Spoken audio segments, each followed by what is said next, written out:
وسلام على عباده الذين اصطفى أما بعد فأعوذ بالله من الشيطان الرجيم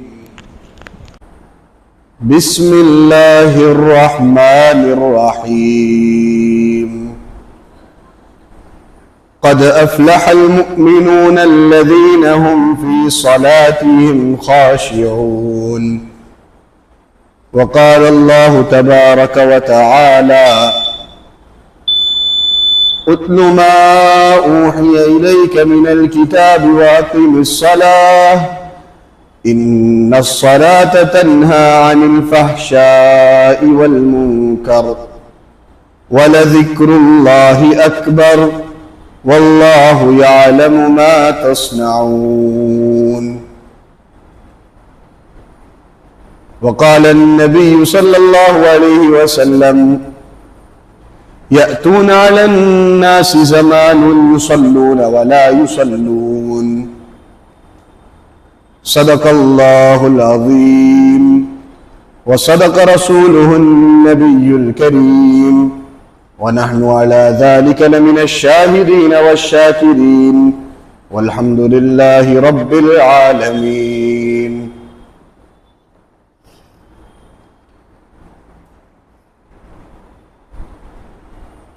اللہ تعالیٰ نے 21ویں پارے کے اندر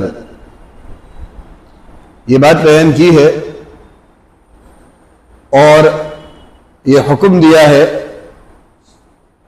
حضور پاک صلی اللہ علیہ وسلم کو کہ آپ ان کے سامنے قرآن کریم پڑھ کر سنا دیجئے جو قرآن کریم آپ پر اتارا گیا ہے. گویا تبلیغ کیجئے قول کے ذریعے. وَأَقِمِ الصَّلَاةَ اور اللہ کے رسول آپ نماز قائم کیجئے یعنی فعل کے ذریعے تبلیغ کیجئے تاکہ آپ کو دیکھ کر لوگ اسلام کی طرف مائل ہوں تاکہ ان کے دل میں ایمان جم جائے. اور آگے اللہ تعالیٰ نے یہ بات بیان کی کہ ان الصلاۃ تنہی عن الفحشاء والمنکر. یہ ایک حقیقت ہے کہ اللہ تعالی نے نماز کو برائی سے روکنے والی چیز بنایا ہے کہ یقیناً اللہ تعالی نے قرآن کریم میں ارشاد فرمایا نماز بے حیائی اور برے کاموں سے روکتی ہے، گناہ کے کاموں سے روکتی ہے.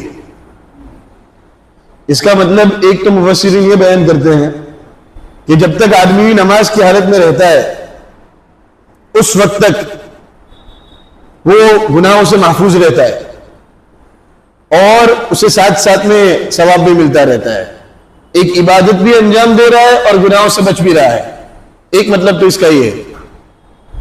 ایک دوسرا مطلب جس پر بظاہر اشکال ہوتا ہے، اعتراض ہوتا ہے بظاہر، وہ یہ ہے کہ اگر آدمی نماز کی پابندی کرے گا، روزانہ نماز پڑھے گا، تو یہ نماز اس کو گناہوں کے کاموں سے روکے گی. لیکن وہ بظاہر جو اعتراض ہوتا ہے وہ کیا ہے؟ کتنے مصلی ایسے ہیں، کم من مصلٍ یرتکب صغیرۃ وکبیرۃ، کتنے مصلی ایسے ہیں جو نماز پڑھتے ہیں اور اس کے باوجود ان سے گناہ صادر ہوتے ہیں، وہ گناہ کے کام کرتے ہیں. تو اس کا جواب کیا؟ یقیناً قرآن سچا ہے. اگر کہیں کوتاہی ہے تو ہمارے سمجھ کے اندر کوتاہی ہے. اللہ تعالیٰ نے تو قاعدہ بیان کر دیا ہے ان الصلاۃ تنہی عن الفحشاء والمنکر کہ نماز بے حیائی اور برے کاموں سے روکتی ہے، بشرطے کہ اس کے تمام حقوق اور آداب کی رعایت بھی کی جائے، اس کے حق کو ادا کیا جائے. جیسے نماز پڑھنی چاہیے ویسے اگر کوئی نماز پڑھتا ہے تو یقیناً یہ نماز ایسی ہوگی جو اس کو گناہ کرنے سے پہلے ٹوکے گی. اس کے دل کے اندر یہ خیال آئے گا کہ نہیں، میں جو کر رہا ہوں یہ غلط ہے، یہ اللہ تعالیٰ کی نافرمانی ہے، مجھے یہ نہیں کرنا چاہیے. وہ نماز اسے باقاعدہ ٹوکے گی. یہ اس کا اثر ہے. اللہ تعالیٰ نے قرآن کریم میں ارشاد فرمایا قد افلح المؤمنون الذین هم فی صلاتهم خاشعون. کامیاب ہو گئے ایمان والے. لیکن کون؟ الذین هم فی صلاتهم خاشعون. وہ ایمان والے جو اپنی نماز کے اندر خشوع سے کام لیتے ہیں, جو اپنے ذہن کو اور دل کو اللہ تبارک و تعالی کے سامنے حاضر رکھتے ہیں. یہ لوگ کامیاب ہو گئے. جو نماز کے اندر حرکت نہیں کرتے رہتے, سکون اور وقار کے ساتھ کھڑے رہتے ہیں, سکون اور وقار کے ساتھ رکوع کرتے ہیں, سکون کے ساتھ سجدہ کرتے ہیں, اور ان کا ذہن پوری نماز کے اندر اللہ تبارک و تعالیٰ ہی کی طرف متوجہ رہتا ہے, یہ کامیاب ہو گئے. مفتی تقی صاحب نے لکھا ہے اتل ما اوحی الیک من الکتاب والی آیت کے تحت کہ نماز جو ہے وہ بے حیائی اور برائی کے کاموں سے روکتی ہے, اس لیے کہ نماز کے اندر آدمی کو اس بات کا استحضار رہتا ہے, ذہن میں یہ بات رہتی ہے کہ میں جب تک کہ یہ 10 منٹ کا ٹائم فریم ہے اللہ تبارک و تعالیٰ کے حکم کا پابند ہوں, وہ مجھے حکم دے رہا ہے رکوع کرنے کا تو میں رکوع کر رہا ہوں, وہ مجھے حکم دے رہا ہے سجدہ کرنے کا تو میں سجدہ کر رہا ہوں. یہی ذہنیت اس کی نماز کے باہر بن جائے گی تو یہی نماز روکنے کا ذریعہ بن گئی. گویا نماز کے اندر آدمی پریکٹس کرتا ہے کہ حقیقی دنیا کے اندر میری کیا سوچ ہونی چاہیے. ان الصلاۃ تنہی عن الفحشاء والمنکر. اسی طرح آدمی جب اللہ اکبر کہہ کر شروع کرتا ہے تو اللہ اکبر کا معنی کیا؟ اللہ سب سے بڑا ہے, اللہ سب سے بڑا ہے. گویا کسی اور چیز کی وقت اس کے سامنے ہے ہی نہیں. یہ خیال پیدا کرنے کی نماز مشق کراتی ہے, پریکٹس کراتی ہے کہ بندوں کے اندر یہ پریکٹس ہو جاوے, یہ خیال ان کا پیدا ہو جاوے, یہ ان کی سوچ بن جاوے کہ اللہ سب سے بڑا, اس کے حکم کے سامنے کوئی چیز نہیں. اللہ اکبر اللہ اکبر اللہ اکبر کہہ کر پوری نماز کے اندر انتقالیہ تکبیریں اللہ تعالیٰ نے رکھ دی. اسی طرح ہر رکعت کے اندر ہم اللہ تعالیٰ سے عہد کرتے ہیں, وعدہ کرتے ہیں ایاک نعبد و ایاک نستعین, تیری ہی عبادت کرتے ہیں اور تجھی سے مدد بھی چاہتے ہیں. ہم وعدہ کر رہے ہیں اللہ تعالیٰ سے, اللہ تعالیٰ سے عہد کر رہے ہیں ایاک نعبد. یہ عہد جب ہم بار بار کر رہے ہیں تو نماز کے ذریعے اللہ تعالیٰ نے ہمیں یہ پریکٹس کروائی کہ بار اور حقیقی دنیا کے اندر بھی یہ وعدہ یاد رکھیو ایاک نعبد و ایاک نستعین. آپ صلی اللہ علیہ وسلم نے اپنی آنکھ کی ٹھنڈک نماز کے اندر بتلائی. نماز ایک بہت بڑی عبادت ہے. نماز قائم ہے تو ایمان قائم ہے. فمن اقامها اقام الدین ومن هدمها فقد هدم الدین. اور اگر نماز کو کسی نے ضائع کیا تو اس نے دین کو ضائع کیا. اس کا دین کبھی بھی پھسل سکتا ہے. اللہ تعالی ہماری حفاظت فرمائے. فمن اقامها اقام الدین ومن هدمها فقد هدم الدین. ایک جگہ فرمایا گیا فهو لما سواها اضيع. اگر تم نے نماز کو چھوڑ کر کسی اور کام کو اختیار کیا تو وہ کام اسی طرح ضائع ہوگا جس طرح تم نے نماز کو ضائع کیا, بلکہ اس سے بھی زیادہ ضائع ہوگا. فهو اضيع لما سواها اضيع. حضور پاک صلی اللہ علیہ وسلم کے آخری الفاظ الصلاۃ وما ملکت ایمانکم. حضور جاتے جاتے یہ ارشاد فرماتے جا رہے ہیں کہ نماز کا خیال رکھنا. الصلاۃ وما ملکت ایمانکم. ایمان کے بعد سب سے بڑا درجہ, سب سے بڑی عبادت اگر کوئی ہے تو وہ نماز ہے. الصلاۃ. ایک حدیث میں ارشاد فرمایا گیا یأتون علی الناس زمان یصلون ولا یصلون, یصلون ولا یصلون. لوگوں پر ایک زمانہ آئے گا کہ وہ نماز پڑھ تو رہے ہوں گے لیکن نہیں پڑھ رہے ہوں گے. کیا مطلب ہے اس روایت کا؟ صف کے اندر حاضر تو ہوں گے, ان کے جسم حاضر ہوں گے, ان کا ذہن حاضر نہیں ہوگا. ان کا بدن تو حاضر ہوگا, ان کا دل کہیں اور مشغول ہوگا. اللہ تعالیٰ سے نماز کے اندر اس کی طرف متوجہ ہونے کا سوال کیا کرو, پروردگار اس توفیق سے اور اس نعمت سے مجھے تو نواز دے کہ میں نماز کے اندر تیری ہی طرف متوجہ رہوں. یأتون علی الناس زمان یصلون ولا یصلون. آپ صلی اللہ علیہ وسلم نے ایک دوسری حدیث میں ارشاد فرمایا اذا قام احدکم فی صلاته فَإِنَّهُ يُنَاجِي رَبَّهُ، جب تم میں سے کوئی نماز کے اندر کھڑا رہتا ہے تو اپنے پروردگار سے سرگوشی کرتا ہے، اس سے اپنے راز سے شیئر کرتا ہے، دل کی باتیں کرتا ہے. إِيَّاكَ نَعْبُدُ وَإِيَّاكَ نَسْتَعِينُ اهْدِنَا الصِّرَاطَ الْمُسْتَقِيمَ. رب کریم سیدھا راستہ دکھا، ہر چیز کے اندر سیدھا راستہ دکھا. مجھے فلانے موڑ پر کیا کرنا ہے سیدھا راستہ دکھا، فلانے موڑ پر کیا کرنا ہے سیدھا راستہ دکھا. فلاں چیز کے بارے میں کنفیوزڈ ہوں، ہدایت کی ضرورت ہے، سیدھا راستہ دکھا. اهدنا الصراط المستقیم دعا ہے سراپا، شروع سے لے کر اخیر تک نماز ایک دعا ہے. اذا قمت الى الصلاة قانتا، حسن بصری رحمۃ اللہ علیہ نے فرمایا اذا قمت الى الصلاة قانتا فقم كما امرك الله واياك والسهو والالتفات، اياك ان ينظر الله اليك وتنظر الى غيره، وتسأل الله الجنة وتعوذ به من النار وقلبك ساهل لا تدري ما تقول بلسانك. اللہ اکبر.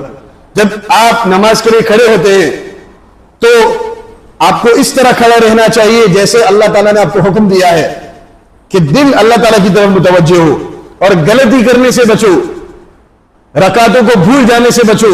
ایاک والسہو والالتفات، ادھر ادھر متوجہ ہونے سے بچو.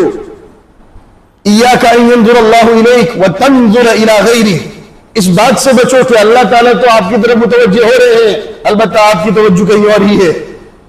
وتسأل اللہ الجنہ، آپ تو اللہ تعالیٰ سے جنت کا سوال کر رہے ہو نماز کے ذریعے، تمہاری نماز اس طرح ہونی چاہیے، اور تم اللہ تبارک و تعالیٰ کی جہنم سے پناہ مانگو.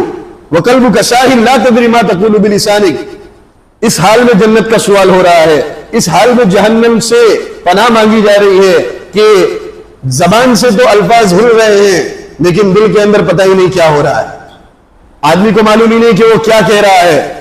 قال ابن القیم رحمہ اللہ تعالی للعبد بین یدی اللہ تعالی موقفان، موقف بین یدیہ فی الصلاة وموقف بین یدیہ یوم لقائہ، فمن قام بحق الموقف الاول هون علیہ الموقف الاخر. اللہ اکبر. ابن القیم رحمۃ اللہ علیہ نے فرمایا کہ اللہ تبارک و تعالیٰ کے سامنے حاضر ہونے کے بندے کو دو موقع آتے ہیں. موقف بین یدیہ فی الصلاة، نماز کے اندر وہ اللہ تعالیٰ کے سامنے کھڑا رہتا ہے، اور موقف بین یدیہ یوم لقائہ، جس دن وہ مرے گا اور دوبارہ اٹھایا جائے گا اس وقت اسے اللہ تعالیٰ کے سامنے کھڑا رہے گا. ابن القیم رحمۃ اللہ علیہ فرماتے ہیں فمن قام بحق الموقف الاول هون علیہ الموقف الاخر، جس نے پہلے موقف کا حق ادا کیا اس کے سامنے دوسرے موقف کی پیشی اور حاضری آسان کر دی جائے گی. جس نے پہلی مرتبہ کھڑے رہنے کا حق ادا کیا اس کے سامنے دوسری مرتبہ اللہ تعالیٰ کے سامنے کھڑا رہنا آسان ہو جائے گا، حساب کتاب آسان ہو جائے گا. جاء فی الاثر القدسی لیس کل مصلی یصلی، لیس کل مصلی یصلی، حدیث قدسی کے اندر آیا ہے، اللہ تعالیٰ ارشاد فرماتے ہیں کہ ہر مصلی نماز نہیں پڑھتا، ہر وہ نماز پڑھنے والا نہیں ہوتا. لیس کل مصلی یصلی انما اتقبل الصلاة ممن تواضع لعظمتی، میں اس شخص کی نماز کو قبول کرتا ہوں جو میری عظمت کے سامنے جھک جاتا ہے، جسے میری عظمت کا خیال رہتا ہے، جسے اس بات کا خیال رہتا ہے کہ میرے سامنے میرا رب ہے، جسے اس بات کا خیال رہتا ہے کہ میری توجہ کسی اور جگہ اس حالت میں ہو وہ ہرگز گوارا نہیں. انما اتقبل الصلاة ممن تواضع لعظمتی وکف شہواته عن محارمی، اور اس شخص کی نماز کو میں قبول کرتا ہوں جو میری حرام کردہ چیزوں سے اپنی شہوت کو روک کے رکھتا ہے، یعنی حرام سے اپنے آپ کو بچاتا ہے، حلال کی طرف متوجہ ہوتا ہے. خواہ وہ حلال حرام چیزوں کی طرف دیکھنا ہو، حرام چیزوں کو پہننا ہو. حرام چیزوں کو پہننا، مرد جس طرح عورتوں کی طرح وہ زیورات ہاتھ میں پہنتے ہیں، چین پہنتے ہیں، یہ سب چیزیں حرام کی قبیل سے ہیں. حرام چیزوں کو دیکھنا ہر ایک اس سے واقف ہے. حرام چیزیں بولنا، حرام چیزیں کھانا، حرام طریقے سے پیسہ کمانا، سب اس میں شامل ہو گیا. تو ایسے لوگوں کی اللہ تبارک و تعالیٰ نماز قبول نہیں کرتے. ان محارمی ولم یصر علی معصیتی واطعم الجائع، اور جس نے میری معصیت پر اصرار نہیں کیا، گناہ تو ہوں گے لیکن گناہ کے بعد اس پر جمے نہیں رہے، اڑے نہیں رہے، توبہ کر لی، اگر پھر سے گناہ ہو گیا پھر سے توبہ کر لی، پھر سے گناہ ہو گیا پھر سے توبہ کر لی، چاہے وہ 1000 مرتبہ ہی کیوں نہ ہو. لیکن توبہ کے شرائط میں سے ہے کہ آدمی کی توبہ اس وقت قبول ہوتی ہے جب اس کے ذہن میں اور دل کے اندر یہ پختہ ارادہ ہو کہ میں دوبارہ یہ کام نہیں کروں گا، اگر ہو جائے تو پھر سے توبہ کرنی ہے، لیکن جس وقت توبہ کر رہا ہے اس وقت اس کے ذہن میں اور دل کے اندر یہ پختہ ارادہ ہونا چاہیے کہ اب یہ گناہ میں نہیں کروں گا، تو توبہ قبول ہوتی ہے۔ اس کے اور بھی شرائط ہے۔ اور جس نے بھوکوں کو کھانا کھلایا اور ننگوں کو کپڑا پہنایا اور جس کو مصیبت پہنچ چکی ہے اس پر رحم کھایا، کل ذالک لی، جس نے یہ تمام تر کام میرے لیے انجام دیے، ایسے شخص کی میں نماز قبول کرتا ہوں۔ تو ہمیں ان سب کاموں پر توجہ دینی ہے، لیکن ان سب کاموں پر توجہ آدمی کی کب ہوگی؟ جب اس کا ذہن یہ بنے گا کہ میں اللہ تبارک و تعالیٰ کے سامنے کھڑا ہوں، اس کے دل کے اندر یہ استحضار پیدا ہوگا کہ مجھے اپنی زندگی گزارنی ہے رب کی خاطر، میری زندگی بھی اللہ کے لیے، میری موت بھی اللہ کے لیے۔ جب اس کی ذہنیت اس طرح کی بنے گی، جب اس کے ذہن میں یہ استحضار پیدا ہوگا تو یہ سب کام اس کے لیے آسان ہو جائیں گے، اس کے نتیجے میں اس کی نمازیں بھی قبول ہوں گی۔ اللہ تبارک و تعالیٰ عمل کرنے کی توفیق سے ہم کو نوازے، آمین۔ وآخر دعوانا